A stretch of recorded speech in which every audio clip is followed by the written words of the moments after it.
ग्रंथ करने को कान जाते मिले समाज सब पावे निज पदरा आत्म रूप अनुपम अद्भुत याहि लखे भव सिंधु तरो आत्मरूप।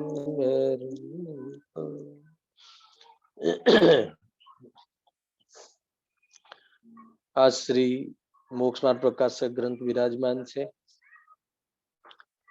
એમાં પ્રથમ અધિકારના અંતર્ગત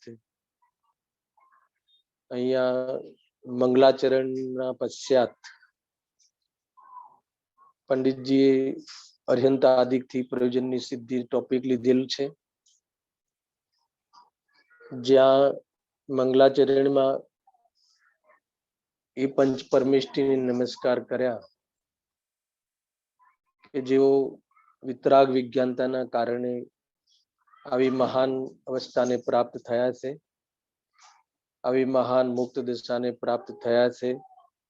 એવા અર્યંતાદિકને અહીંયા નમસ્કાર કરી અને વિશેષ ચર્ચા પણ એમને પાંચ પરમેષ્ઠીનું સ્વરૂપની ચર્ચા કરી.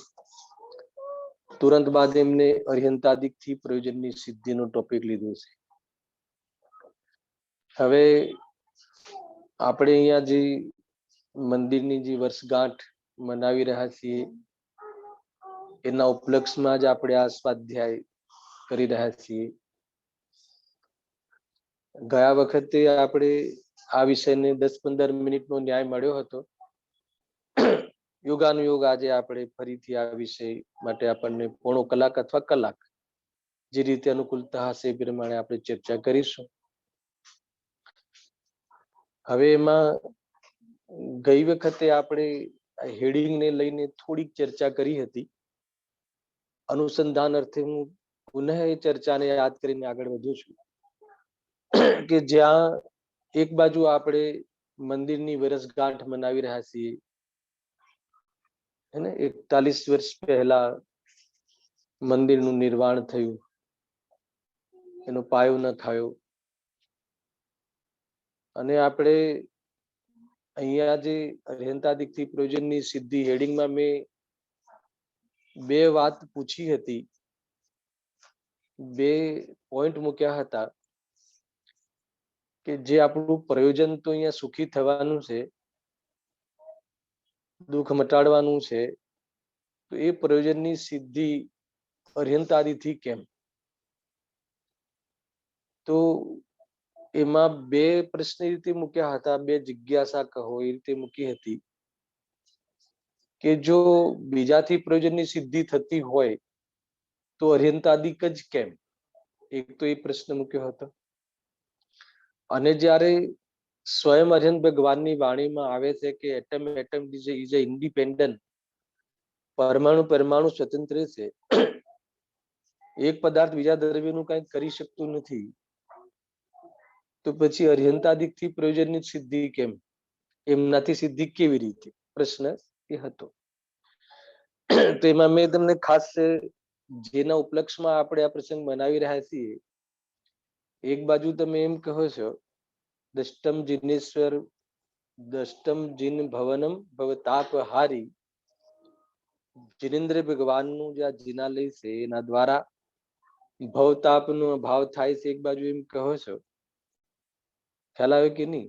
અરે એક બાજુ એમ કહો છો અને એક બાજુ તમે ભગવાનની વાણીમાં એમ આવ્યું કે એક દ્રવ્ય બીજા દ્રવ્યનું કરી શકતું નથી. સાંભળજો, બરાબર સમજવા જેવું છે. એને સ્વયં ભગવાન બની જાય તો દુઃખ મટે, અને એક બાજુ તમે કહો છો કે આ મંદિર બનાવ્યું છે, આ મંદિરની વર્ષગાંઠ ઉજવી રહ્યા છીએ, હેને? શું કામ ઉજવી રહ્યા છીએ? કે જેના નિમિત્તથી આપણા પ્રયોજનની સિદ્ધિ થાય. તો બે વસ્તુમાં વિરોધ લાગે છે. લાસ્ટ ટાઈમ બી મેં આ વાત થોડી કરી હતી, હરીશભાઈ ખ્યાલ હોય તો, કે જે આ મંદિર બનાવ્યું છે, જે આપણે વર્ષગાંઠ ઉજવી રહ્યા છીએ એક બાજુ, અને તમે એક બાજુ એમ કહો છો કે ખરેખર ભગવાન આપણું દુઃખ મટાડી શકતા નથી, અર્યંત આદિથી આપણા દુઃખનો અભાવ થતો નથી, તો એ કેવી રીતે? અને વળી પાછો એના અનુરૂપ ટોપિક બી તમે લીધો છે. કયો ટોપિક? કે અર્યંત આદિથી પ્રયોજનની સિદ્ધિ. તો જે પણ કઈ આપણી મનની અંદર આ વિકલ્પ ઉઠ્યા છે કે કેવી રીતે એનાથી આપણા પ્રયોજનની સિદ્ધિ થાય, એની ચર્ચા પંડિતજી અહીંયા વિશેષ કરી છે. ગુરુદેવસિંહના પ્રવચનના આધારે પણ થોડીક ચર્ચા કરીશું. હે ને, આપણી પાસે સમય એકાદ કલાકનો હોય છે. આ કન્ટિન્યુઅસ વિષયો હોય તો આપણે ગુરુદેવસિંહના પ્રવચનના આધારે ઘણા ટોપિક લઈ અને વિસ્તારથી ચર્ચા કરી શકીએ છીએ. તમે સ્વયં વાંચી લેજો. મોક્ષ માર્ગ પ્રકાશક પર ગુરુદેવસિંહનો ભાગ 1 પ્રવચન છે, એમાં પણ આની બહુ સરસ ચર્ચા આવી છે. તો એની ઉત્થાનિકાના રૂપમાં એમ લખ્યું હતું કે જે વડે સુખ ઉપજે દુઃખ વીણશે એ કાર્યનું નામ પ્રયોજન છે. સાંભળજો કે દુઃખ મટે અને સુખ ઉત્પન્ન થાય. જો સુખની પરિભાષા પણ એ રીતે મળે છે. 9મા અધિકારમાં પણ દુઃખના અભાવનું નામ સુખ છે. સુખની કોઈ અસ્થિથી પરિભાષા ડાયરેક્ટ નથી મળતી. સુખ એટલે શાંતિ એમ કહીએ છીએ, હે ને, પણ શાંતિ એટલે શું? અશાંતિનો અભાવ. તો વાસ્તવમાં સુખને પરિભાષામાં આહલાદપણું, હે ને, નિરાકુલતા કહીએ તો બી આકુલતાનો અભાવ, એનું નામ નિરાકુલતા. દુઃખની ઓરથી સુખની પરિભાષા. દુઃખ વીણશે, દુઃખ મટે, એનું નામ સુખ છે. એટલા માટે આ પરિભાષા આપી છે કે દુઃખનો આપણને પરિચય છે, અને એ દુઃખ ન રહે અને જે પ્રગટ થાય એનું નામ સુખ. હે ને, આકુલતા માટે, આકુલતા દુઃખનું લક્ષણ છે, નિરાકુલતા સુખનું લક્ષણ છે. આ બધી ચર્ચાઓ ઘણી આવી છે. ટૂંકમાં ગુરુદેવશ્રીએ જે આ ઉત્થાનિકા ઉપર બી થોડીક વાત કરી છે, હું અહીંયાથી વાંચું છું. એ ગ્રંથ છે, એમાં પાના નંબર 26 છે. થોડીક ચર્ચા કરું છું, પછી મૂળમાં આપણે વાંચીએ છીએ. કેમ કે હર જીવ સુખ ચાહે છે, એ વાતનો ઈશારો ગુરુદેવસિંહે એમની પોતાની ભાષામાં કર્યું છે. જુઓ, જે વડે સુખ ઉપજે અથવા દુઃખ વીણશે એ કાર્યનું નામ પ્રયોજન છે. એ પ્રયોજનની જેનાથી સિદ્ધિ થાય તે જ આપણું ઈષ્ટ છે. આ મૂલમાં છે. એ પ્રયોજનની સિદ્ધિ જેનાથી થાય એ આપણા માટે ભલા છે, એ આપણા માટે ભલું છે, એ આપણા માટે ઈષ્ટ છે, એ આપણા માટે કાર્યકારી છે. એને નિમિત્ત તરીકે લઈએ તો એનું જે આપણા પ્રયોજનની સિદ્ધિ અર્યંતાદિકથી થાય છે, એટલે આપણા માટે અર્યંત ભગવાન ઈષ્ટ છે. પંચ પરમેષ્ટિ આપણા માટે ઈષ્ટ છે. અને ખરેખર જોવામાં આવે તો શુદ્ધાત્માના આશ્રયથી આપણને આ સુખની પ્રાપ્તિ થાય છે. એટલે આપણા માટે શુદ્ધાત્મા ઈષ્ટ છે. અથવા શુદ્ધાત્માનો આશ્રય લેવો, શુદ્ધાત્માના આશ્રયથી રત્નત્રયની પ્રાપ્તિ કરવી, એ આપણા માટે ઈષ્ટ છે. બરાબર છે. તો વિતરાગ વિજ્ઞાનતા એ આપણા માટે ઈષ્ટ છે, જેને લઈને જે આવી અદ્ભુત અવસ્થાઓ પ્રાપ્ત થાય છે. પણ અહીંયા ગુરુદેવસિંહ કઈ ભાષામાં કહે છે? જો અહીં ન્યાય આપ્યો છે, આનંદની ઉત્પત્તિ થાય અને દુઃખનો નાશ થાય, એમ અસ્થિ નાસ્તિથી વાત કરી છે. આવ્યું ને? આનંદની ઉત્પત્તિ થાય અર્થાત દુઃખની નાસ્તિ થાય. અસ્થિ નાસ્તિથી વાત કરી છે. દુઃખને મટાડવાનું નામ જ સુખ છે, અને આપણને દુઃખનો બધાને પરિચય છે. આકુળતા મટે તો દુઃખ મટે, એમ સમજવાનું. આ તમારી આ પરિભાષાઓ છે. એટલે આના પરથી એક હરીશભાઈ વિકલ્પ એ વિચાર કરજો કે આપણને અહીંયા સુખી છીએ કે દુઃખી છીએ, જે પ્રસંગમાં ઉભા છીએ ત્યાં, તો આ એક બેરોમીટર મળી ગયું કે જો આકુળતા થતી હોય તો સમજી લેવાનું કે દુઃખ છે, અને આકુળતા મટે તો સમજી લેવાનું સુખ છે. બરાબર છે. હવે માની લો કે આપણે અત્યારે સ્વાધ્યાય કરી રહ્યા છીએ. અત્યારે સ્વાધ્યાયનો પ્રસંગ ચાલી રહ્યો છે.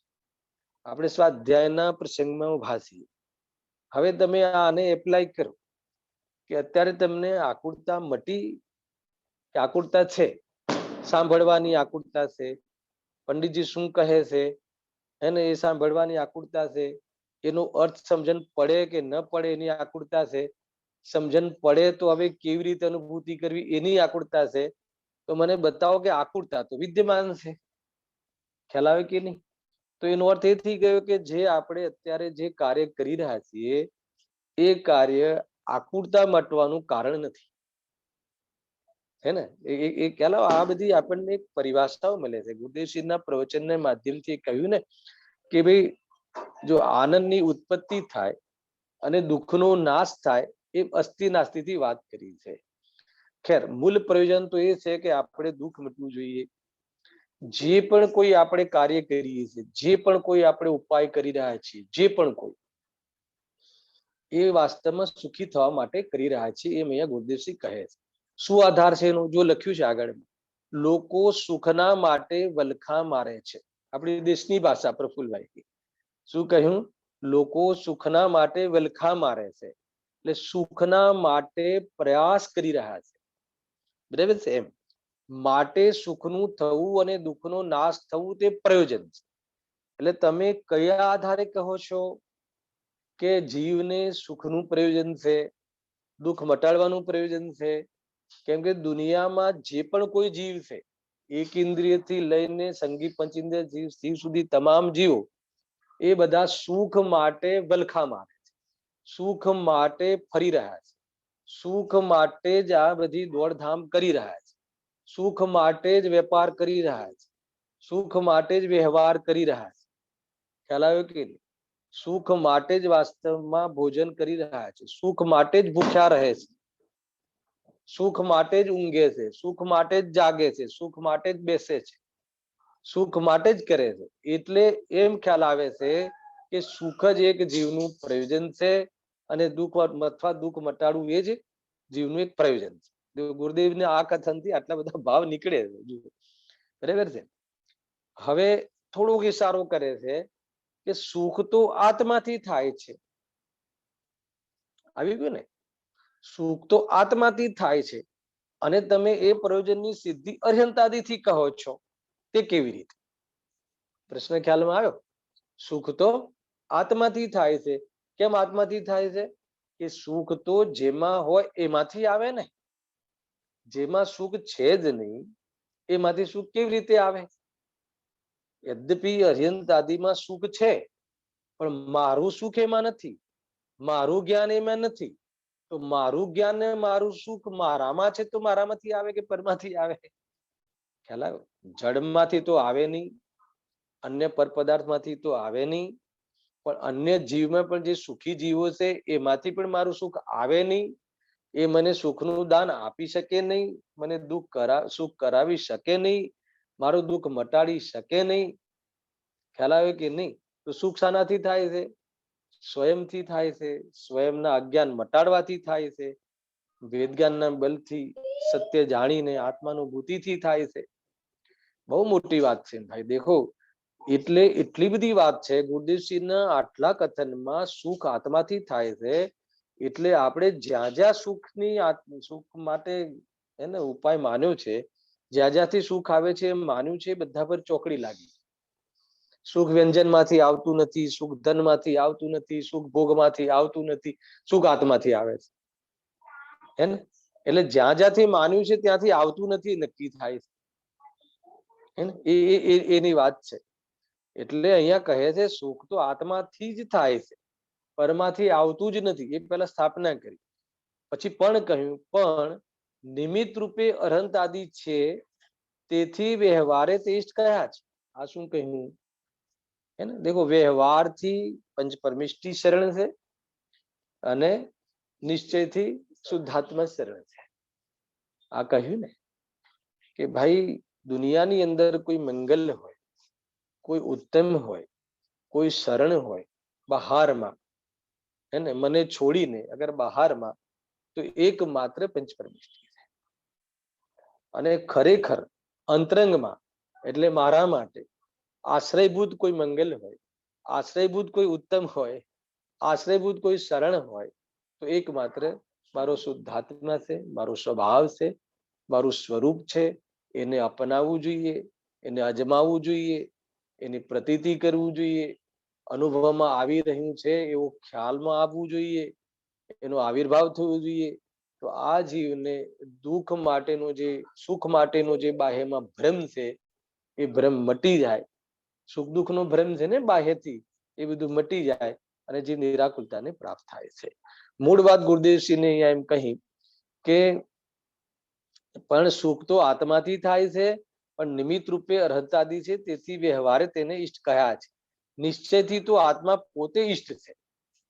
ઓર એક વાત બહુ ઇશારો કર્યો છે પ્રફુલભાઈ, બહુ ઊંચી વાત કરી છે કે કુદેવાદીના નિમિત્તે સુખ થતું નથી, એ વાત પણ આમાં આવી ગઈ. કેટલી સુંદર વાત કરી છે કે જ્યારે વ્યવહારથી અર્યંતાદિક જ હે ને શરણ છે, એટલે કુદેવાદી આના માટે ઈષ્ટ નથી. કુલ મળીને એમ કહેવું છે કે કુદેવાદી પર દ્વેષ નથી શીખવાડ્યો. કુદેવાદી પરથી કોઈ દ્વેષ કરવો એમ નહીં. મારે જે માલ જોઈએ છે એ દુકાનમાં મળતું નથી, મારે જે માર્ગદર્શન જોઈએ છે એ માર્ગદર્શન ત્યાં મળતું નથી. એનું નામ વાસ્તવમાં કુદેવાદીનું શ્રદ્ધાન, એનું વાસ્તવમાં નામ સાચા દેવશાસ્ત્ર ગુરુનું શ્રદ્ધાન. કુદેવાદીની શ્રદ્ધા એ સંબંધી શું શ્રદ્ધા હોવી જોઈએ કે મારું કામ ત્યાં સધાતું નથી, મારું માર્ગદર્શન મને ત્યાં મળતું નથી. તો કુલ મળીને શું છે અહીંયા કે જે સાચા નિમિત્તો છે એનું બહુમાન આવવું જોઈએ. ગુરુદેવ શ્રી બહુમાન કરતા કહે છે સહજ હે ને કે 100 ઇન્દ્રોની હાજરીમાં હે ને ભગવાન ફરમાવે છે. શું ફરમાવે છે કે હું અથવા જીવ માત્ર ભગવાન સ્વરૂપ છે. કેટલી બધી મતલબ કે ભગવાન પ્રત્યે કેટલું બધું બહુમાન છે. અગર જો સાચા નિમિત્તોનું પંચપરમેષ્ઠીનું અગર બહુમાન આવતું નથી તો એ દીર્ઘ સંસારી છે. સાંભળજો, બરાબર છે. અને શુદ્ધાત્માનું બહુમાન સાંભળજો, જેને શુદ્ધાત્માનું બહુમાન, શુદ્ધાત્માનો આદર હોતો નથી, તેને દેવશાસ્ત્ર ગુરુનું બહુમાન હોતું નથી. એટલા માટે એ પણ દીર્ઘ સંસારી જ છે. ટૂંકમાં દેવશાસ્ત્ર ગુરુનું બહુમાન એટલે શુદ્ધાત્માનું બહુમાન. આ વાત સમજવા જેવી. ઘણી વાર હું કહું છું પ્રવચનોમાં કે અગર જો સાંસારિક પ્રયોજનમાં જે નિમિત્તો હોય છે હે ને બહારના સાંસારિક પ્રયોજનમાં, એનું બહુમાન દેવશાસ્ત્ર ગુરુથી અધિક આવે તો સમજી લો કે એને અનંત સંસાર ઉભો છે. અને શુદ્ધાત્માથી અધિક બહુમાન દેવશાસ્ત્ર ગુરુનું આવે તો પણ એનો અનંત સંસાર ઉભો છે. કે દેવશાસ્ત્ર ગુરુની સામીપમાં રહેવાનું પ્રયોજન એક જ છે કે શુદ્ધાત્માની ઉપલબ્ધિ. અગર શુદ્ધાત્માની ઉપલબ્ધિનું પ્રયોજન ભૂલી જાય, શુદ્ધાત્માના ઉપલબ્ધિનું પ્રયોજન ન હોય અને અગર જો દેવશાસ્ત્ર ગુરુનું બહુમાન કરે તો ગરબડ છે. ખ્યાલ આવે ને? તો સમજી લેવાનું શું મતલબ ખ્યાલ આવ્યો? ખરેખર તો ઘણી વાર એ પણ હું તમને કહું છું, ગઈ વખતે પણ કહ્યું હતું કે જે દેવશાસ્ત્ર ગુરુ છે, પંચ પરમેષ્ઠી છે, એ આત્માના હિત માટે વાસ્તવમાં એક ગાઈડ છે, માર્ગદર્શક છે. અને માર્ગદર્શક થી થોડું પણ કંઈક વધારે લાગે તો સમજી લેવાનું ગ્રહિત મિથ્યા, તો ગરબડ છે. ખ્યાલ આવે? તો એને વાસ્તવમાં નિમિત્તમાં પણ ભૂલ છે. અગર વાસ્તવમાં શુદ્ધાત્માનો જ પ્રેમ નથી, શુદ્ધાત્માની જ પ્રાપ્ત કરવાની એની વાસ્તવમાં ઉદ્દેશ નથી, ધ્યેય નથી, તો પછી જેને શુદ્ધાત્માનો આશ્રય લીધો છે અને એકમાત્ર શુદ્ધાત્માના જ આશ્રયનું જે વાસ્તવમાં માર્ગદર્શન આપે છે, એના પાસે જવાનું શું પ્રયોજન? હું ઘણી વાર કહું છું કે જો આપણે આત્માની અનુભૂતિ કરવાનું પ્રયોજન ના હોય અથવા ભગવાન બનવાનું પ્રયોજન ના હોય, ભગવાને જે પ્રમાણે એને અર્હંતપણું સિદ્ધપણું પ્રાપ્ત કર્યું છે, આપણું પ્રયોજન ના હોય તો પછી મંદિરમાં જવા પાછળનું શું પ્રયોજન? શું કામ મંદિરમાં જવાની વાત? ભાઈ આ તો એને બહુ જ સ્વતંત્રતાનો માર્ગ છે. એને ખરેખર તો ભગવાન બની જાય એ જ સુખનો ઉપાય છે. એ લાસ્ટ ટાઈમ પણ મેં વાત યાદ કરાવી હતી, ખ્યાલ આવે ને? એ વાત છે. હવે અહીંયા આગળ વિશે વધારું છે. ભૂમિકા રૂપથી મારે જે કહેવું હતું એ કહ્યું. હવે અર્હંતાદિકથી પ્રયોજનની સિદ્ધિ કેવી રીતે? બરાબર છે? કેવી રીતે આપણા આત્માની અનુભૂતિ થાય? કેવી રીતે? મૂળ પ્રયોજન તો વિતરાગ વિજ્ઞાન. હે ને આત્માનું સુખની પ્રાપ્તિનો ઉપાય જેમ અર્યંતાદી કેવી રીતે અર્યંતાદી થયા છે, કેવી રીતે અર્યંતાદી એવી મહાન પરાકાષ્ઠાને, મહાન અવસ્થાને, મહાન પદોને પ્રાપ્ત થયા છે? તો કે વિતરાગ વિજ્ઞાન મંગલાચરણમાં છે, વિતરાગ વિજ્ઞાનતાના કારણે, રત્નત્રયના કારણે, રત્નત્રયની પૂર્ણતાના કારણે. તો એ રત્નત્રયની જે પૂર્ણતાના કારણે તો પ્રભુ એ બતાવો કે રત્નત્રયની પૂર્ણતા અથવા રત્નત્રયની પ્રાપ્તિ કેવી રીતે થાય. તો અહીંયા કહે છે અર્યંતાદિકથી આપણા એ પ્રયોજનની સિદ્ધિ થાય છે. તે કેવી રીતે? હવે એ હું પ્રારંભ કર્યું છું, હે ને, એની ચર્ચા આપણે કરીએ છીએ. જો વળી એ પ્રયોજનની સિદ્ધિ શ્રી અર્યંતાદિક વડે થાય છે. પહેલા જે એમને વાક્ય કહ્યું નિમિત્ત પ્રધાન કથન છે. એ પ્રયોજનની સિદ્ધિ, કયા પ્રયોજનની સિદ્ધિ? વિતરાગ વિજ્ઞાન, આત્માની અનુભૂતિ, આત્માના અનુભવની જે પ્રયોજન છે. આત્માના અનુભૂતિ વગર, આત્માની અનુભૂતિ વિના કોઈ જીવ એમ કહે કે હું સુખી છું, તો એ જીવ બ્રહ્મા છે. એને મગજમાં રાખજો. ખ્યાલ આવ્યો કે નહીં? બધી વાત છે અહીંયા. અહીંયા કહે છે કે વળી એ પ્રયોજનની સિદ્ધિ આત્માની અનુભૂતિ કહો, રત્નત્રયની પ્રાપ્તિ કહો, મોક્ષ માર્ગની પ્રાપ્તિ કહો, એની સિદ્ધિ શ્રી અર્યંતાદિક વડે થાય છે. તે કેવી રીતે અહીં વિચારીએ છીએ એનો વિચાર આપણે અહીંયા મૂકીએ છીએ, એમ પંડિતજી કહે છે. અદ્ભુત ચર્ચા છે, બહુ પ્રયોજનભૂત ચર્ચા છે. કેમ કે આ તો સુખી થવા માટેની ચર્ચા છે, દુઃખ મટાડવાની ચર્ચા છે, હે ને. ક્યારે બી જે આપણા ઉપાયો જેટલા બી દુઃખ મટાડવાના કરી રહ્યા છે, એ બધા ઉપાયો અને અહીંયા જે ઉપાય બતાવવા વાળા છે, એને એ ઉપાયમાં તમે ડિફરન્સિએટ કરી લેજો. આપણે સુખી થવા માટેના જે ઉપાય કરી રહ્યા છીએ, અને આ પંડિત જે દુઃખ મટાડવાના અથવા સુખી થવાનો જે ઉપાય એને અર્યંતાદિક દ્વારા બતાવે છે, અર્યંત ભગવાનના પ્રમાણ દ્વારા બતાવે છે, એને એની ચર્ચા અહીંયા કરી રહ્યા છીએ. તો એનો ડિફરન્સિએટ આપણને ખ્યાલ આવવો જોઈએ. સમજજો. જો અહીંયા કહે છે, અને એ બતાવવા માટે સૌથી પહેલા પરિણામોની ચર્ચા કરી છે. સાંભળજો કે આત્માના પરિણામ 3 પ્રકારના છે. સૌથી પહેલા એમને પરિણામની ચર્ચા કરી. વાત તો એમ છે કે સુખી કેવી રીતે થવાય, સુખી થવાના પ્રયોજનની સિદ્ધિ કેવી રીતે થાય, અને તમે અહીંયા પરિણામોની વાત અહીંયા પ્રારંભ કરી. તો શું કામ કરી એ તમને થોડુંક વાંચ્યા પછી ખ્યાલ આવી જશે. જો આત્માના પરિણામ 3 પ્રકારના છે. કયા કયા? સંકલેશ, વિશુદ્ધ અને શુદ્ધ. પેલા 3 પરિણામો સાંભળ્યા હશે નામ દરેકે. એનો થોડીક ચર્ચા કરી લઈએ છીએ કે આ 3 પરિણામની અહીંયા ચર્ચા કેમ લીધી. ગઈ વખતે બી મેં વાત કરી હતી કે આત્મામાં અનંત ગુણ છે, અને અનંત ગુણની અનંતી પર્યાયો થઈ રહી છે. તો અનંતી પર્યાયોને મુખ્ય ન કરતા અનંતી પર્યાયોમાં આ 3 પરિણામને મુખ્ય કરે.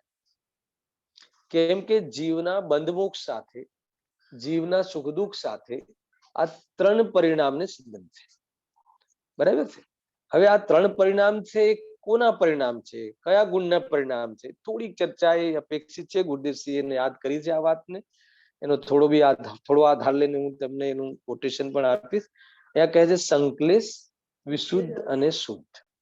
એના પહેલા ઓર એક વાત કરીએ કે જ્યારે બી મોક્ષ માર્ગની વાત આવે છે, જ્યારે બી આત્માને રત્નત્રયની વાત આવે છે, સુખી થવા માટે મોક્ષની જરૂર છે, આત્માનું હિત મોક્ષમાં છે, અને મોક્ષનું ઉપાય મોક્ષ માર્ગ છે અથવા નિશ્ચય રત્નત્રય છે.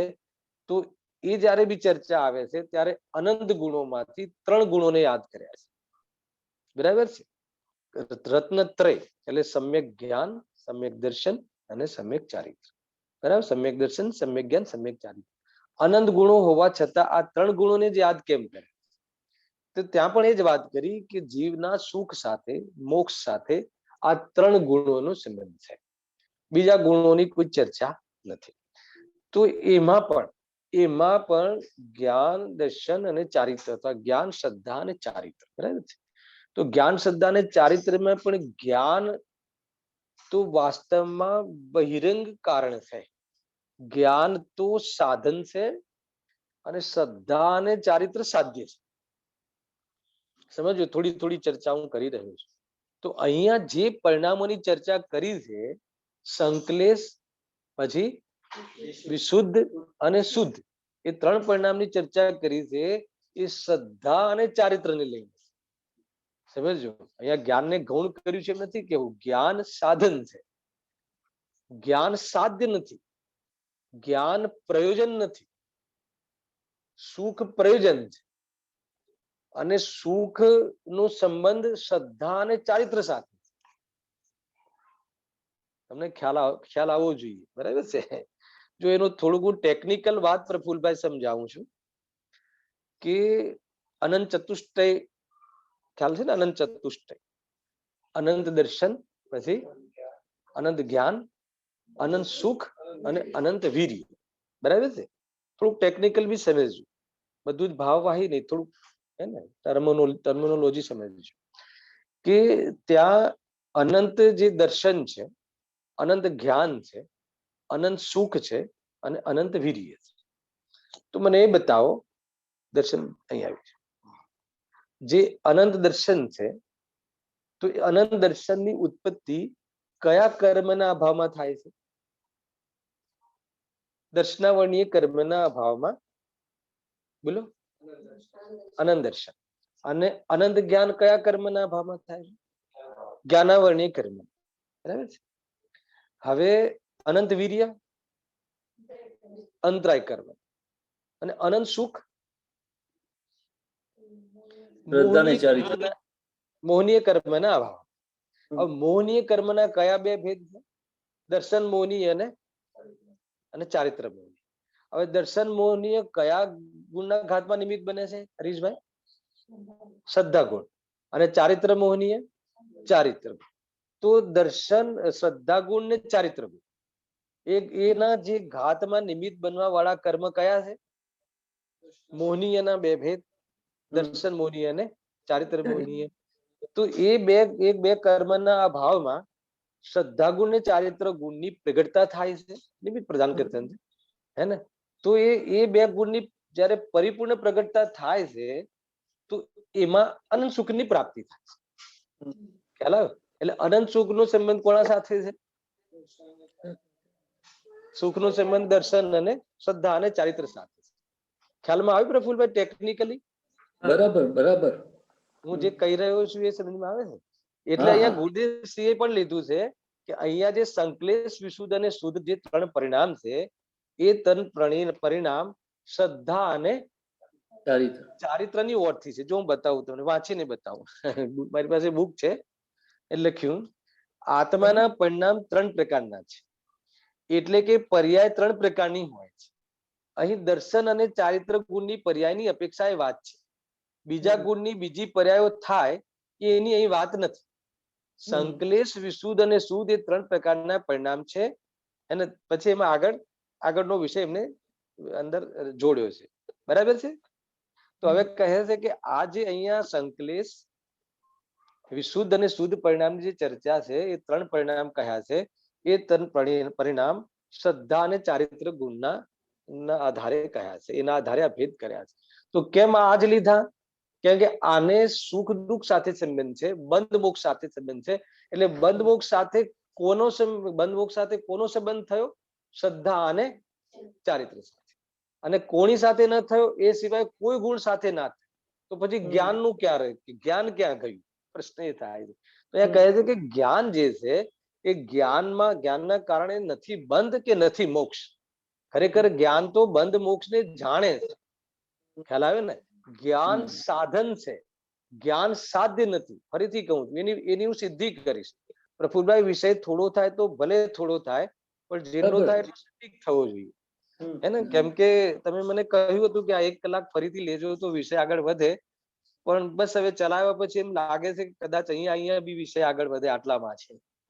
પણ એ આપણે જેટલો થાય એટલો કરીશું, પણ આપણને ખ્યાલ આવવો જોઈએ. વાત એમ છે કે સુખ સાથે જે ત્રણ ગુણ કહ્યા, મોક્ષ માર્ગમાં જે ત્રણ ગુણની મુખ્યતા કહી, શ્રદ્ધા, જ્ઞાન, ચારિત્ર, એમાં જે જ્ઞાન ગુણ છે એ જ્ઞાન ગુણનો સુખ દુઃખ સાથે સંબંધ નથી. એ જ્ઞાન ગુણનો સંવર નિદ્રા સાથે સંબંધ નથી. જ્ઞાન ગુણનો બંધ મોક્ષ સાથે સંબંધ નથી. જાણવાથી ન બંધ થાય છે કે જાણવાથી ન મુક્તિ થાય છે. ખ્યાલ આવ્યો કે નહીં? હું એનું બધું પ્રૂફ આપીશ તમને, એનું મતલબ લોજિકલી વાત કરીશ. અને જ્ઞાન, માન લો કે અત્યારે આપણને જ્ઞાન છે કે નહીં? આ છે. અચ્છા, આપણને એ પણ જ્ઞાન છે કે નહીં દેહ ને આત્મા જુદા છે? આપણને પ્રફુલભાઈ એ પણ જ્ઞાન છે કે નહીં કે હું ચૈતન્ય સ્વરૂપ છું, હું પરિપૂર્ણ છું, હું ધ્રુવ છું? આ બધું આપણે જાણીએ છીએ કે નથી જાણતા? હરીશભાઈ, જાણીએ છીએ કે નથી જાણતા? તો આ જાણવાથી કેટલી નિદ્રા થઈ રહી છે, હે ને?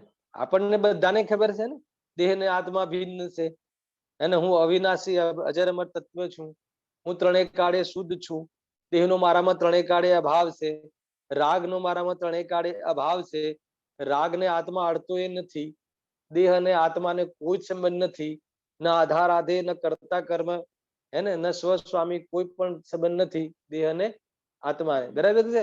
આ બધું આપણને વાત, આ બધી જે જીનવાણીમાં કહી છે, આ જે જ્ઞાન જે છે આપણને આત્મા સંબંધી ને દેહ સંબંધી જે સાચું જ્ઞાન છે, તો બોલો આપણને નિજરા થાય છે કે નથી થતી?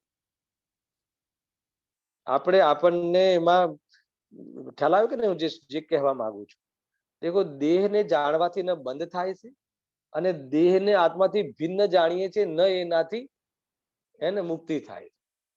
તો સાંભળજો, મારે જે કહેવું, એક પણ કર્મની નિજરા નથી થઈ રહી અત્યારે જાણવા છતાં. અચ્છા, આપણું આ જ્ઞાન સમ્યક કહેવાય કે મિથ્યા કહેવાય? અત્યારે મને થોડો ક્લાસ લેવાનો મૂડ છે, સમજી લેજો, કે રાત્રિનો સમય છે, હે ને? અમારે ત્યાં તો 10 ઉપર થઈ ગયા છે ને, એટલે ખ્યાલ આવ્યો શું કહું છું? કે આ શું પ્રશ્ન કર્યો મેં? શું પ્રશ્ન કર્યો? જ્ઞાન સમ્યક છે કે? હા, અત્યારે આપણે આ જે જ્ઞાન, અત્યારે આ બધું મેં કહ્યું, આપણું જ્ઞાન સમ્યક છે કે મિથ્યા છે? અરે, આ જે જાણકારી છે એ તો સમ્યક છે, આ આગમ આશ્રિત જ્ઞાન છે એ તો સાચું જ્ઞાન છે. એટલે મારી પાસે ઇન્ફોર્મેશન છે એ સાચી છે, આપણી પાસે ઇન્ફોર્મેશન, જે જાણકારી છે તો સાચી છે, પણ હું સમ્યક જ્ઞાની નથી. કેમ કે આવું જાણવા છતાં મારો અભિપ્રાય નથી પલટાયો. સમજમાં આવ્યું? આ જાણવા છતાં એમાં મારી પ્રતીતિ નથી જોડાઈ. એટલે પ્રતીતિ કોનું કાર્ય છે? શ્રદ્ધાનું કાર્ય. એટલે જો પ્રતીતિ જોડાય, હે ને, જો પ્રતીતિ જોડાય તો સમજ લો જ્ઞાન સમ્યક કહેવાય, અથવા જ્ઞાન સમ્યક થઈ જાય. ખ્યાલ આવ્યો કે નહીં? અને અનંત સંસારનો અભાવ થઈ જાય, અલ્પ સંસાર રહે, માત્ર શ્રદ્ધા જોડાવાથી. અભિપ્રાય ન પલટે, હે ને, ઉપયોગ ગમે તેટલો પલટાવે, પણ જો અભિપ્રાય ન પલટે તો મોક્ષ માર્ગનો પ્રારંભ થતો નથી. ખ્યાલ આવ્યો? એટલે જો આજે ગુણસ્થાન છે ને, 14 ગુણસ્થાન, પ્રફુલભાઈ, 14 ગુણસ્થાન, એની પરિભાષામાં 14 ગુણસ્થાન પણ કોઈ કેવલ જ્ઞાનની મુખ્યતાથી 14 ભેદ નથી કર્યા. એમાં એની પરિભાષામાં શું છે?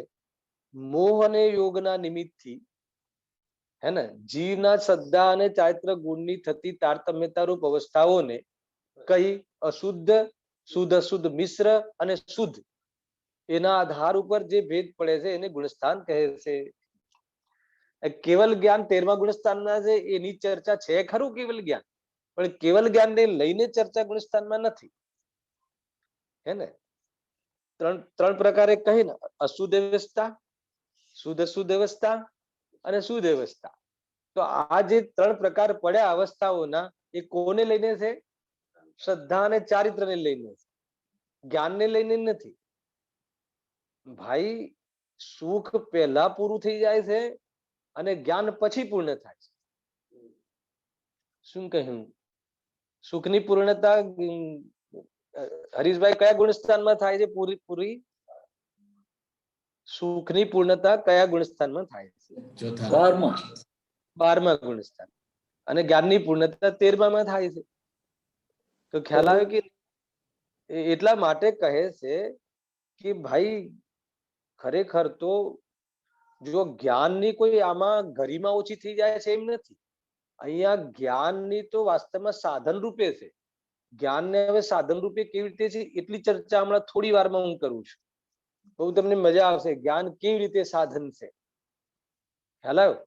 જ્ઞાન સાધન છે, સાધ્ય નથી. જ્ઞાન દ્વારા, જ્ઞાનના માધ્યમથી, વેદ જ્ઞાન દ્વારા શ્રદ્ધા સમ્યક થાય અને શ્રદ્ધા સમ્યક થતા જ અનંત સંસારનો અભાવ થઈ જાય છે, અલ્પ સંસાર બાકી રહે છે. છતાં પણ સમ્યક દર્શન થઈ ગયા પછી પણ ઉપયોગની સ્થિરતા, ઉપયોગની લીનતા એટલે ચારિત્રની પૂર્ણતા ન થાય તો મુક્તિ થતી નથી. ભગવાનના જ્ઞાનમાં એમ આવ્યું, ભગવાનની વાણીમાં આવ્યું કે હે ભરત, અને ક્ષાયિક સમ્યક તો પ્રાપ્ત કરી લીધું તો શું થઈ ગયું? જ્યાં સુધી દીક્ષા નહીં લેવાય, જ્યાં સુધી શ્રેણી પર આરોહણ નહીં કરે, ત્યાં સુધી મુક્તિ નહીં થાય. એટલે એ ચારિત્રની વાત આવી. શ્રદ્ધા સમ્યક થઈ ગઈ, મોક્ષ માર્ગમાં બુકિંગ થઈ ગયું, મોક્ષનું બુકિંગ થઈ ગયું.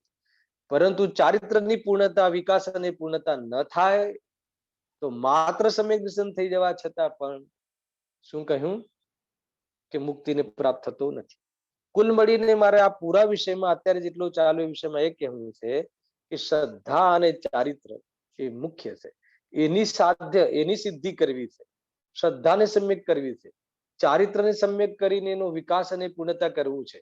જ્ઞાનની પૂર્ણતાની કોઈ જ ગરજ નથી. જ્ઞાન તો કેવલ જ્ઞાન તો ગિફ્ટમાં મળે છે. વૃદ્ધિ કઈ વૃદ્ધિ, ખ્યાલ આવ્યો કે નહીં? એ તો જ્યારે આત્મા એની વિતરાગ પર્યાયને પ્રાપ્ત થઈ જાય છે તો કેવલ જ્ઞાન આદિ વૃદ્ધિ પ્રાપ્ત થઈ જાય છે. કેવલ જ્ઞાન પ્રયોજન નથી. લોકાલોક પરિપૂર્ણ જણાય સર્વજ્ઞતા આપણું પ્રયોજન નથી. અનંત સુખનું પ્રયોજન છે. એને અનંત સુખ અને અનંત જ્ઞાન સાથે થઈ જાય છે, એ વાત જુદી છે. ખ્યાલ આવે કે નહીં? અને જ્ઞાનમાં અનંતતા આવતા સુખમાં અનંતતા આવે છે, એ બધા અલગ વિષયો છે. પરંતુ સુખની જે પૂર્ણતા જે છે એ તો 12મા ગુણસ્થાને થઈ જાય છે ને ત્યાં આપણું કામ થઈ ગયું. એને કોઈ પણ જીવ કેવલ જ્ઞાન માટે પ્રયાસ નથી કરતો, સુખી થવા માટે પ્રયાસ કરે. ફરીથી આવી જાઓ કે જ્ઞાન શું છે? સાધન છે. જ્ઞાન સાધન છે, બહુ મોટી વાત છે. સાધન કોણ નથી? રાગ નથી. સાધન કોણ નથી? સ્વભાવ નથી. સાધન કોણ નથી? વ્યવહાર નથી. સાધન કોણ નથી? દેવશાસ્ત્ર ગુરુ નથી. સાંભળજો, આ બધું કોણે બતાવ્યું? અરિહંત ભગવાન. એટલા માટે અરિહંત ભગવાનનું વચ્ચે પ્રયોજનની સિદ્ધિમાં એને એમને યાદ કર્યા. ખ્યાલ આવ્યો તમને શું કહું છું? ભાઈ બહુ ઊંચી વાત છે, બહુ જબરજસ્ત વાત છે. એક આ વાત થોડીક સમજવા જેવી છે કે અરિહંતાદિકથી પ્રયોજનની સિદ્ધિનો ટોપિક ચાલી રહ્યો છે, પરંતુ આપણે પહેલા પરિણામ 3 પ્રકારના કહ્યા. એના અંતર્ગત આપણે એ વાત ઉઠાવી કે અહીંયા સંકલેશ પરિણામ, પછી વિશુદ્ધ પરિણામ અને શુદ્ધ પરિણામ, એ શ્રદ્ધા અને ચારિત્રને લઈને આ પરિણામ કહ્યા છે. એની ઓરથી આ પરિણામની ચર્ચા છે. કેમ કે સુખ દુઃખ સાથે સંબંધ, બંધ મોક્ષ સાથે સંબંધ, બંધનો અભાવ કરવો અને મોક્ષની પ્રાપ્તિ કરવા માટે આ 3 પરિણામો બાબતમાં સમજવું જરૂરી છે. એ 3 પરિણામના આધારે જ એને બંધ મોક્ષની ચર્ચા સંભળશે.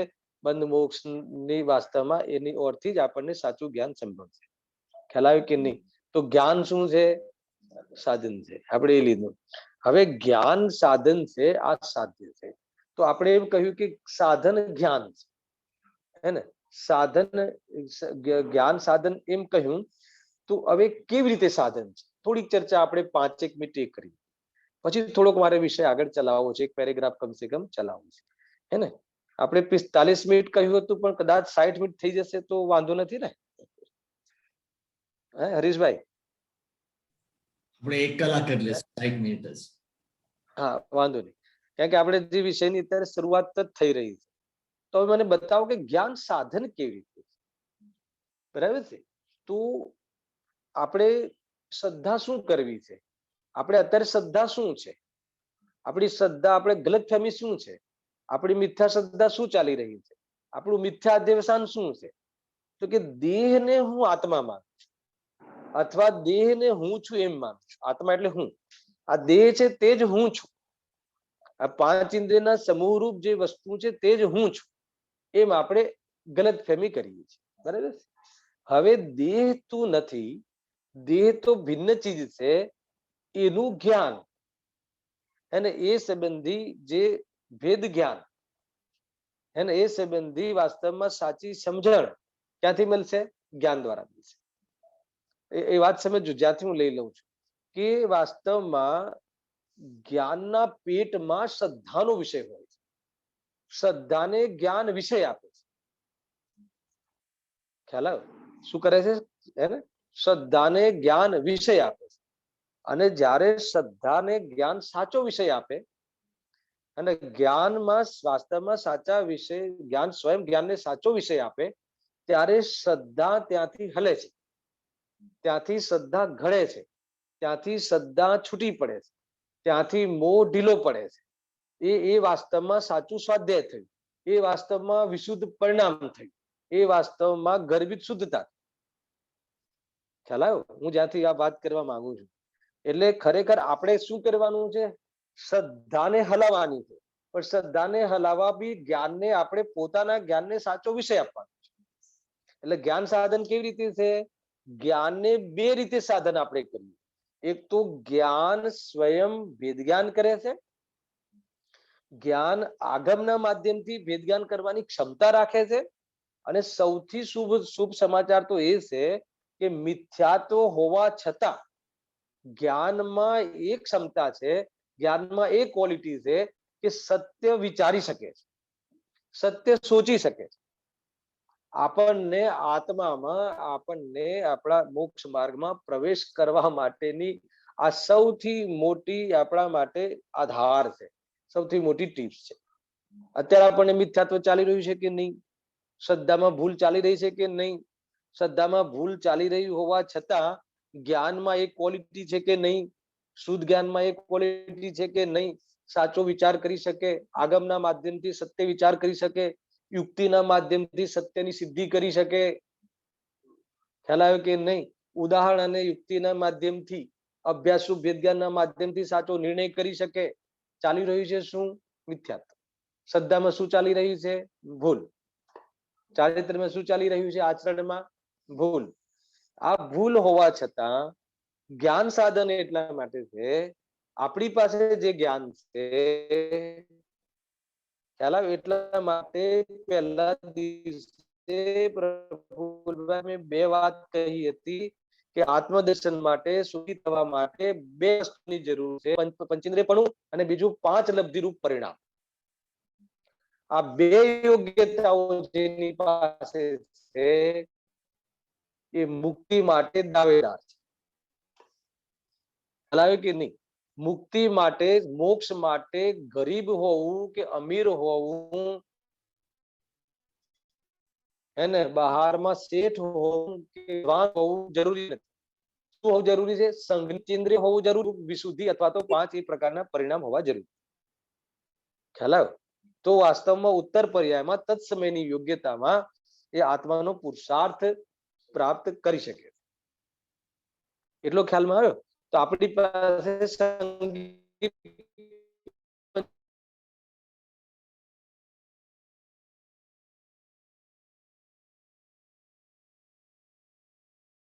નથી, ઘણા જ્ઞાનની જરૂર નથી, યથાર્થ જ્ઞાનની જરૂર છે. એક.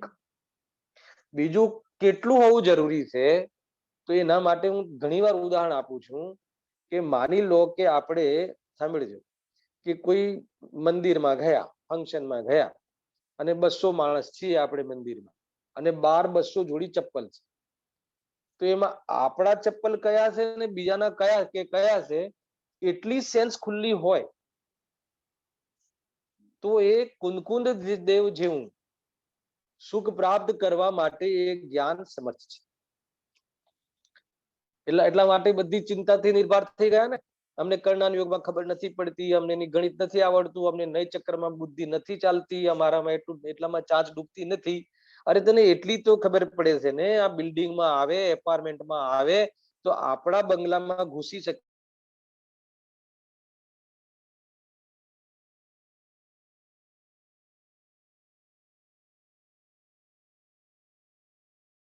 તો એ જીવ હે ને આ મોક્ષ માર્ગને પામી શકે, હે ને કેવલ જ્ઞાન લઈ શકે. ખ્યાલ આવ્યો? કેવલ જ્ઞાનની પ્રાપ્તિ કરી શકે, એનું મંગલાચરણ કરી શકે. નિર્ભર થઈ ગયા ને જીવ. ખ્યાલ આવ્યો કે નહીં? આ વાત એટલા માટે આવી કે હું દાદર ગયો હતો પ્રવચન કરવા, આપણે 10 લક્ષણ પર્વમાં. ઘણી સૂક્ષ્મ સૂક્ષ્મ ચર્ચાઓ ચાલી બપોરના પ્રવચનોમાં પણ.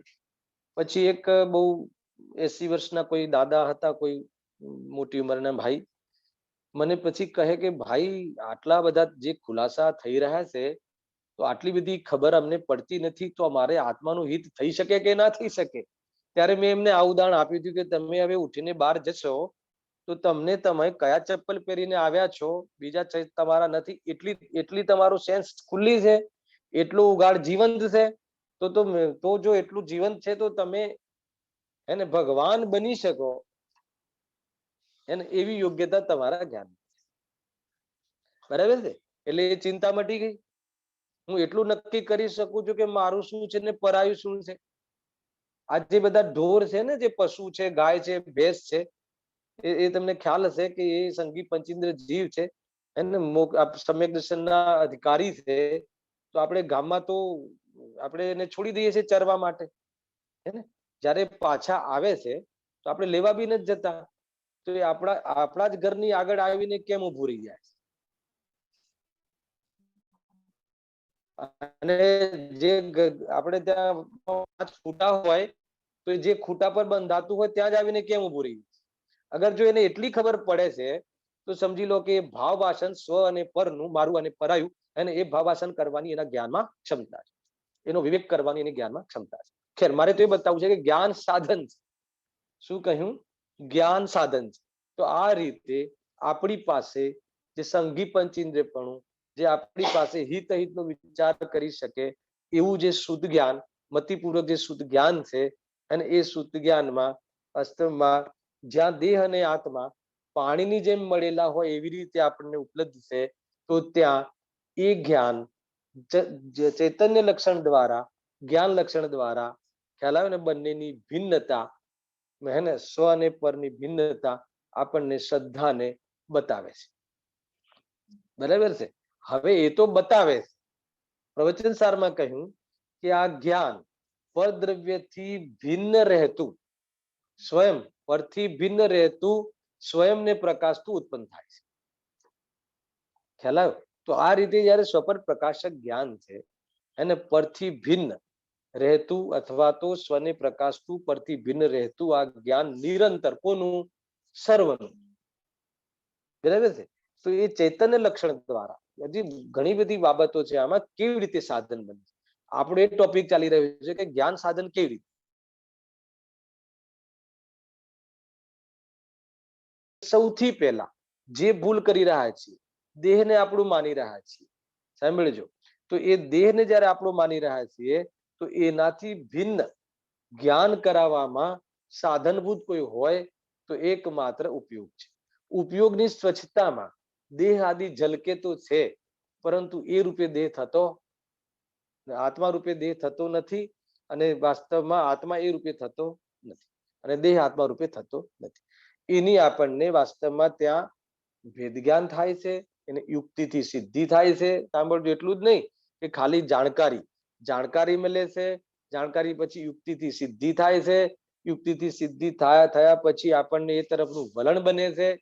વલણ બને છે એટલે આપણો નિર્ણય થાય છે, અને નિર્ણયની પુષ્ટિ થાય છે, અને દેહની ભિન્નતાનું ભાવાસન થાય છે, અને આત્મા ચૈતન્ય સ્વરૂપથી હું છું અથવા જ્ઞાન આદિથી હું અભિન્ન છું એવું ભાષિત થાય છે. એટલે બંનેની ભિન્નતા ભાસે છે, અને હર સમય બંનેની ભિન્નતા ભાસે છે. એ અભ્યાસરૂપ વેદ જ્ઞાનમાં એનું વાસ્તવમાં વલણ બનતું જાય છે. સમજો, અભ્યાસરૂપ વેદ જ્ઞાનની જે આ બધી કલા છે, તો એ રીતે થાય છે. હવે એટલું જ નહીં, આગળ સમજો. હવે આત્મા કેવો છે? પરિપૂર્ણ છે. આત્મા શુદ્ધ છે. આત્મા એટલે હું અખંડ છું. એટલું જ નહીં કે હું એનાથી ભિન્ન છું. ભિન્ન તો છું, પણ પરિપૂર્ણ છું, શુદ્ધ છું. સાંભળજો, બે વસ્તુ પહેલા આપણે સિદ્ધ કરીએ. તો જ્ઞાન સાધન સ્વયં જ્ઞાન દ્વારા જ્ઞાનની ઓળખ, સ્વયં જ્ઞાન દ્વારા જ્ઞાયકની ઓળખ, સ્વયં જ્ઞાન દ્વારા આત્માની પરિપૂર્ણતાની સિદ્ધિ થાય છે, આત્માની શુદ્ધતાની સિદ્ધિ થાય છે. કેવી રીતે?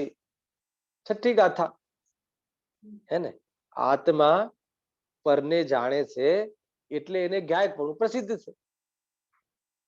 ખ્યાલ આવે? આત્મા જ્ઞેયાકાર રૂપે જ્ઞાયક, જ્ઞેયાકાર રૂપે થાય છે એટલે એને જ્ઞાયકપણું પ્રસિદ્ધ છે. સમજ્યું? તો પણ એને જ્ઞેયકૃત શુદ્ધતા નથી.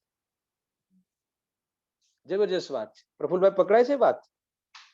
જ્ઞાયક ને જ્ઞેયાકાર રૂપે થાય છે એટલે એને જ્ઞાયકપણું પ્રસિદ્ધ છે. તો ત્યાં જ્ઞાયક કોને કહ્યું? જ્ઞાનની પર્યાયને. બે જ્ઞાયક છે, બે. એક શુદ્ધાત્મા, એ તો જ્ઞાયક છે જ, પણ એને અનુસરીને થતું જે પંડમિન છે, તો એ જે જ્ઞેયાકાર રૂપે થાય છે એટલે જ્ઞાનની પર્યાયને પણ જ્ઞાયક કહે છે. હે ને? એને જ્ઞાયક પણ પ્રસિદ્ધ છે. એવી કોઈ ભક્તિ પણ છે ને? કઈ ભક્તિ છે? जिसमें नहीं गे महकते. हाँ, हे ज्ञान मात्र निज ज्ञायक, जिसमें है ज्ञेय झलकते, ये झलकन भी ज्ञायक है. फरीथी, ये झलकन भी ज्ञायक है, जिसमें नहीं ज्ञेय महकते. શું આવ્યું? એ ઝલકન ભી જ્ઞાયક. ખ્યાલ આવે? એ રીતે છે. ज्ञान की प्रतिपल उठे तरंग, जागता उसमें आत्म राम. શું છે આ બધું? હે ને? જ્ઞાન કી પ્રતિપલ ઉઠે તરંગ, હે ને? એ એમાં આત્મા જણાય છે એટલે આત્મા આ જાણનારો છે એ જ આત્મા છે એમ જણાય છે. કરનારો નથી આત્મા. રાગ કરનારો પરનો તો કરનારો નથી, પરંતુ રાગનો પણ કરનારો નથી. તો આ જાણનારો છે એ જ આત્મા છે એમ જેને જણાય, જાણનારો એ રીતે જણાય. એ પરદ્રવ્યનો કર્તા બનીને કરે નહીં, ફળ સંબંધી કર્તા કર્મનું અજ્ઞાન કરે નહીં, અને અકર્તાનો લાભ લે અથવા અકર્તાની ઓરથી નિરાકુલ થઈ અને આનંદમાં રહે. આ રીતે છે. શું કહ્યું? કે જ્ઞેયાકાર થાય છે એટલે જ્ઞાયકને જ્ઞાયક પણ પ્રસિદ્ધ છે. ત્યાં સુધી મારે કઈ બતાવવું નથી, મારે તો શુદ્ધ બતાવવું છે ને, તો પણ એને જ્ઞેયકૃત અશુદ્ધતા નથી. એટલે આત્મા કેવો છે? શુદ્ધ. કોનો? શુદ્ધ ન માને એનો પણ. ખ્યાલ આવે? જે પોતાને રાગી દ્વેષી માને એનો પણ. એનામાં રાગ ઝલકે પણ રાગ રૂપે થાય નહીં, કેમ કે રાગ નીકળી જાય છે, દ્વેષ નીકળી જાય છે. ગઈકાલે આવેલો રાગ અત્યારે છે નથી, પણ ગઈકાલે આવેલા રાગનું જ્ઞાન અત્યારે છે તો કે છે. બરાબર? એટલે રાગ રહિત રહ્યો ને એટલે શુદ્ધ છે. એનો અર્થ આ બધાનું ભેદ જ્ઞાન એ કરવું છે હરીશભાઈ, કે જ્યારે રાગ રૂપે હું થયો નથી એટલે રાગ મારી ચીજ નથી, તો એ રાગ માટે સમર્પણ શાનું? પછી રાગ માટે આ શ્રદ્ધા જ્ઞાનનું આ મારું સમર્પણ, એના માટે જીવન જીવવાની વાત શાના માટે? હું મારું સમસ્ત જીવન, મારું સમસ્ત સમર્પણ હું આ રાગ દ્વેષમાં જે ડિમાન્ડ થાય છે એની પૂર્તિ કરવા માટે એને નિસંગપણે પાપમાં પ્રવર્તીને હું મારું પોતાનું અહિત કરું છું. ખ્યાલ આવ્યો કે નહીં? પરંતુ જ્યાં એ ખબર પડી કે રાગ મારી ચીજ નથી, રાગના કારણે રાગ મારા પર્યાયની અંદર જાણવામાં આવે છે, રાગ રૂપે પંડમન થવા છતાં પણ હું રાગ રૂપે થયો નથી, તો શું થયું છે? રાગનું જ્ઞાન થયું છે. ખ્યાલ આવ્યો કે? વાસ્તવમાં આત્માને રાગનું જ્ઞાન થાય છે, અને જ્ઞાન થાય છે એવું જ્ઞાની માને છે, અથવા જ્ઞાન થાય છે એવું માને એ જ્ઞાની છે. આત્માને આજ સુધી કોઈને વાસ્તવમાં કોઈને અજ્ઞાનીને પણ રાગની અનુભૂતિ નથી, જ્ઞાનની જ અનુભૂતિ થાય છે. જ્ઞાનની અનુભૂતિ પણ માને છે રાગની અનુભૂતિ. રાગનું જ્ઞાન થાય છે, અજ્ઞાનને વશ થઈને રાગ મને થાય છે એમ માને છે. પંડમનની અપેક્ષા એ કહો, પરંતુ સ્વભાવ એનું છે નહીં, નીકળી જાય છે, એની ચીજ નથી. વાત એ છે કે જ્ઞાન સાધન છે, જ્ઞાન સાધન દ્વારા આત્મા શુદ્ધ છે એ વાત. અચ્છા, પરિપૂર્ણ છે. અપરિપૂર્ણ છે કઈ રીતે? સ્વપર પ્રકાશક છે એટલે પરિપૂર્ણ છે. હે ને? સ્વયંને પ્રકાશ તો સર્વને પ્રકાશે છે, એ જ એની પરિપૂર્ણતા છે. ખ્યાલ આવ્યો? સ્વયંને પ્રકાશ તો સર્વને પ્રકાશે છે, એ જેની પરિપૂર્ણતા છે. ખાલી સ્વયંને પ્રકાશે તો અપૂર્ણ થાય, ખાલી પરને પ્રકાશે તો અપૂર્ણ થાય. તો સ્વયંને પ્રકાશે છે, સ્વયંને પ્રકાશ તો પરને પ્રકાશે છે ને પરરૂપે થતો નથી. અને આત્મા જાણે પણ કરે નહીં. હલાવે કે નહીં? તો એ રીતે જયારે આત્માનું પરિપૂર્ણ સ્વરૂપ છે. હવે ઓર રીતે લો, સ્વપરને જાણે છે. જો એક થોડું ત્રિકાલ લો, આપણે ગઈકાલે શું થયું એ જાણીએ છીએ, બરાબર? આવતીકાલે શું થવાનું છે, આમ દેહનું શું થશે, ભવિષ્યમાં માટી થશે, તો થોડુંક તો જાણીએ છીએ ભૂતકાળનું, ભવિષ્યકાળનું. તો એક છોટું ત્રિકાળ જાણ્યું તો ત્રણેય કાળનું જાણી શકીએ છીએ. તો આત્મા ત્રણેય કાળે છે એ બી નક્કી થઈ ગયું. તો આત્માનું ત્રિકાલી પણ, આત્માનો ત્રિકાલ જાણવાનો સ્વભાવ, માત્ર જાણવાનો સ્વભાવ, એને પરનો કરવાનો સ્વભાવ નહીં, એટલે અકર્તા સ્વભાવ, કેટલી બધી બાબતો છે. તો આ રીતે જ્ઞાન દ્વારા જયારે આ બધી જ વસ્તુની સિદ્ધિ થાય છે, હે ને, શુદ્ધ છે, પરિપૂર્ણ છે, એને પરથી ભિન્ન છે, દેહ ને આત્માને સાથે કોઈ સંબંધ નથી, અને એ જયારે સિદ્ધિ થાય છે, જો આગમથી સિદ્ધિ થાય છે, એ આગમરૂપ અભ્યાસ અથવા આગમરૂપ ભેદ જ્ઞાન, પછી યુક્તિ દ્વારા, બરાબર છે, એ રીતે ભિન્નતાની સિદ્ધિ થાય છે. હંમેશા ભિન્નતાની પ્રૂવનેસ થાય છે, હંમેશા ભિન્નતાનું વાસ્તવમાં ભાષણ થાય છે, હંમેશા અકર્તાનું ભાષણ થાય છે. તો એ વાસ્તવમાં કોઈ બી પ્રકરણમાં જયારે અભ્યાસરૂપ વિજ્ઞાન આવું થાય છે, તો એના પછી એ જીવને જયારે બાહ્ય પદાર્થો અને બાહ્ય કાર્યો તરફથી વાસ્તવમાં શું થાય છે, ઉદાસીનતા આવે છે. એમાં એનું પ્રયોજન ભાષિત થતું નથી, ત્યાં ફાવતું નથી, એને ત્યાં જચતું નથી.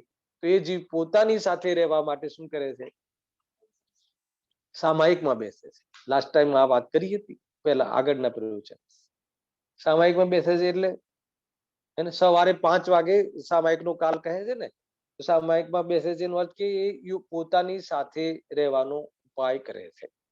તો એવો કાળ શોધે છે કે જ્યાં ઉપયોગ એનો વિશેષ, હે ને, ત્યાં બીજામાં લક્ષ ન કરે, બુદ્ધિપૂર્વક બેસે. સૌથી પહેલા કન્ફેશન કરે, આખા દિવસ દરમિયાન જે બી ભાવો આવ્યા હોય વિચાર કરે છે.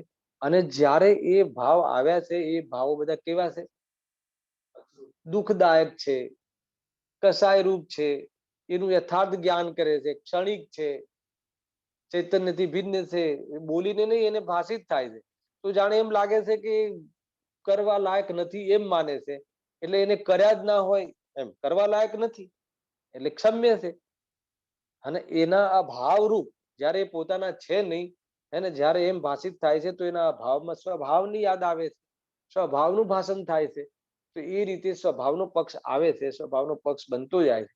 અને એટલો વિકલ્પ પણ ન રહેતા, એને કેટલીય વાર સામાયિકમાં બેસતા, કોઈ એક વાર આ શુદ્ધોપયોગ અથવા તો એ વિકલ્પ પણ, એને ચૈતન્ય સ્વભાવરૂપનો વિકલ્પ પણ તૂટી જાય છે, ભારરૂપ લાગે છે. ચૈતન્ય સ્વભાવનો વિકલ્પ ભારરૂપ લાગે, એ વાસ્તવમાં વિશુદ્ધ પરિણામ છે. અને એ વિકલ્પ તૂટી જાય એ શુદ્ધ પરિણામ છે. ખ્યાલ આવ્યો કે નહીં? આ રીતે આખી વસ્તુ બને છે ભાઈ, બહુ અદભુત વસ્તુ છે આ, સમજવા જેવું છે. તો એ રીતે જ્ઞાન શું થયું દર્શન? જ્ઞાન સાધન છે. પણ જ્ઞાને આ બધું સાધન કર્યું, જ્ઞાને બધી જ ઇન્ફોર્મેશન આપી, અને જ્ઞાને સ્વયં જ સ્ટ્રગલ કરી વેદજ્ઞાન કર્યું. જ્ઞાન જો શ્રેય મળે છે શ્રદ્ધાને, કામ કરે છે જ્ઞાન. ખ્યાલ આવ્યો કે નહીં? શ્રેય મળે છે ચારિત્રને, પણ કામ કરે છે જ્ઞાન. તો આ બધું જ્ઞાનમાં યત્ન છે, જ્ઞાનમાં બધો યત્ન છે. અને શ્રદ્ધા એ સમજ સંબંધી, હે ને, શ્રદ્ધાને સંબંધી નમી જાય છે, જોડાઈ જાય છે, એ સહજતા છે, હે ને. એટલે સમ્યક દર્શન સહજ સાધ્ય છે. અને જ્યાં શ્રદ્ધા જોડાય છે ત્યાં એકત્વ પૂર્વકનો રાગનો ભાવ થઈ જાય છે, કે એકત્વ જ ન રહે, હે, હા, અનંતાનુબંધીનો ભાવ થાય છે, ચારિત્રનો અંશ જાગૃત થઈ ગયો, રત્નત્રયની ઉત્પત્તિ થઈ જાય છે આ રીતે. ખ્યાલ આવ્યો કે નહીં? હજુ તો આ એક માત્ર ભૂમિકા છે, બહુ ઊંચો વિષય છે. ખ્યાલ? તો આ રીતે કહે છે કે જે શ્રદ્ધા, જ્ઞાન અને ચારિત્ર, એમાં મુખ્ય જ્ઞાન સાધન છે, શ્રદ્ધા ચારિત્ર સાધ્ય છે. તો એ શ્રદ્ધા અને ચારિત્રના જે 3 પ્રકારના જે પરિણામ છે, કયા? સંકલેશ, વિશુદ્ધ અને શુદ્ધ. હવે થોડો આનો પરિચય કરાવીને સમાપ્ત કરું છું કે મૂળ પરિણામના 2 ભેદ, શુદ્ધ અને અશુદ્ધ. અશુદ્ધના 2 ભેદ, પેટા ભેદ, શુભ અને અશુભ, એ સંકલેશ અને વિશુદ્ધ, અને શુદ્ધ પરિણામ, એ ત્રીજો જે મૂળ ભેદ. તો આ જે શુભ અને અશુભ છે એમાં એક સંકલેશ છે ને એ વિશુદ્ધ છે. એમાં જે વિશુદ્ધિનો શું રોલ છે એની ચર્ચા આ અર્હંતાદિત્ય પ્રયોજનની સિદ્ધિમાં કરવામાં આવ્યું છે. તો ભગવાને કહેલા તત્વોને અગર જો એ પચાવે છે, એનો વાસ્તવમાં ધારણામાં લઈને નિર્ણય કરીને એને પોષે છે, પોતાની બુદ્ધિને વાસ્તવમાં પોષે છે, સાચી બુદ્ધિને, અને ખોટી બુદ્ધિને ઘડાવે છે, તો એ વિશુદ્ધ પરિણામ છે.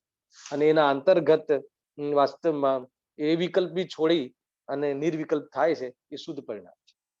એ બધી ચર્ચા આવશે. તો ત્યાં અર્હંત આદિના પ્રયોજનની સિદ્ધિમાં એટલી વાત આવી કે અર્હંત આદિના માર્ગદર્શન હેઠળ એક, અને બીજું એમના સ્વરૂપને અવલોકતા 2. તો એ રીતે વિશુદ્ધિના પરિણામ થાય છે. તો નિમિત્ત તરીકે એમને યાદ કર્યા છે. અને ઉપાદાન તો સ્વયં શુદ્ધતાને પ્રાપ્ત થઈ અને મુક્તિને પ્રાપ્ત થાય છે. એવી અદ્ભુત ચર્ચા છે. અને બાકીનો વિષય તમે સ્વયં વાંચી લેજો. એ પ્રમાણે સ્વાધ્યાય સમાપ્ત કરી. સહેજાનંદી શુદ્ધ સ્વરૂપી અવિનાશી આત્મ સ્વરૂપ. સહેજાનંદી શુદ્ધ સ્વરૂપી અવિનાશી આત્મ સ્વરૂપ. સહેજાનંદી શુદ્ધ સ્વરૂપી અવિનાશી આત્મ સ્વરૂપ. ખૂબ સરસ સ્વાધ્યાય કરાયો અશ્વિનભાઈ. હું આશા રાખું છું કે આપણે આવતા શુક્રવારે આ વિષયને આપણે ચાલુ રાખીએ. થોડુંક એની આપણે વિશેષતામાં આપણે આગળ લઈએ તો તમે ખ્યાલમાં રાખજો. પણ આપણે પાકું છે આવતા શુક્રવારે રાખશું ને આગળ આ વિષય પૂરો કરવો જ છે આપણે. અમે તમને એટલા દઈએ. તો આપણે આવતા શુક્રવારનું ચોક્કસ કરી લેશું. Very good. ચાલો, એ પાકું થઈ ગયું આવતા શુક્રવારે. હરીશ ખાસ જણાવવાનું, એમને થ્રોટ નો પ્રોબ્લેમ હતો. આ તો લકીલી આજે આપણું અચ્છા સોરી હું ખ્યાલ એકદમ સાઉન્ડ ચાલ્યો ગયો હતો બોલો. ચાલો, વાંધો નહીં. આપણે આવતા શુક્રવારે જરૂર પાછા મળશું. હાજી. જય